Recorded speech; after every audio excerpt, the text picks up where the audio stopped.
ಈ ಬಬಲಾದಿಗೆ ಯಾರೋ ಭಕ್ತರು ತಮ್ಮ ತನು ಮನ ಧನವನ್ನು ಅರ್ಪಿಸಿ ಅಂತಃಕರಣವಾದ ಪೂರಿತವಾದಂಥ ಸೇವೆಯನ್ನು ಯಾರು ಮಾಡ್ತಾರೆ ಆ ಭಕ್ತರ ಇಷ್ಟಾರ್ಥಗಳೆಲ್ಲ ಈಡೇರಿಸುವಂಥ 10 ಗದ್ದಿಗೆಯಲ್ಲಿ ಒಂದು ಮಾನಶಕ್ತಿ ಐತಿ.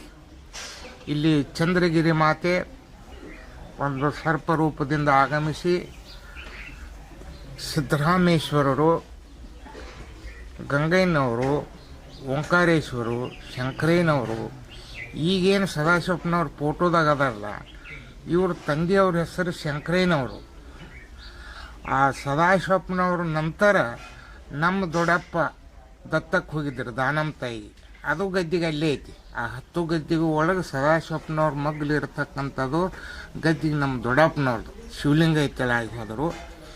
ಇಂಥ ಒಂದು ಮಹಾನ್ ಶಕ್ತಿ ಈ ಪುಣ್ಯಕ್ಷೇತ್ರದಲ್ಲೈತಿ. ಎಲ್ಲ ಭಕ್ತರು ಇಲ್ಲಿ ಭಕ್ತಿ ಮೇಕ ಮುಂಗಲಿ ಕಟ್ಟಿ ಮೆರೆಯುತ್ತಾರನ್ನ ತಂದಾರ. ಮೇಕಂದ್ರೆ ಆಡ, ಮುಂಗಲಿ ಅಂದ್ರೆ ಮುಂಗಲಿ. ಈ ಮುಂಗಲಿ ವಿಸರ್ಜಂತುವನ್ನು ನಾಶ ಮಾಡ್ತತಿ, ಸರ್ಪವನ್ನು ನಾಶ ಮಾಡ್ತತಿ.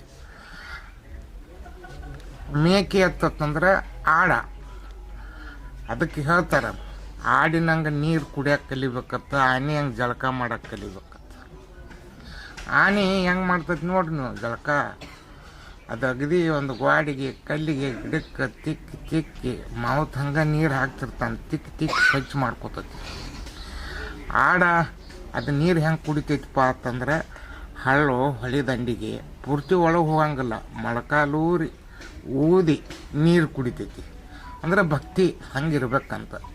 ಅದಕ್ಕೆ ಭಕ್ತಿ ಮತ್ತು ಜ್ಞಾನವನ್ನು ಕೊಟ್ಟು ಇಷ್ಟಾರ್ಥಗಳನ್ನು ಈಡೇರಿಸುವಂಥ ಸ್ಥಾನಪಾತಂದ್ರೆ ಆ 10 ಗದ್ದಿಗೆಯಲ್ಲಿ ಐತಿ.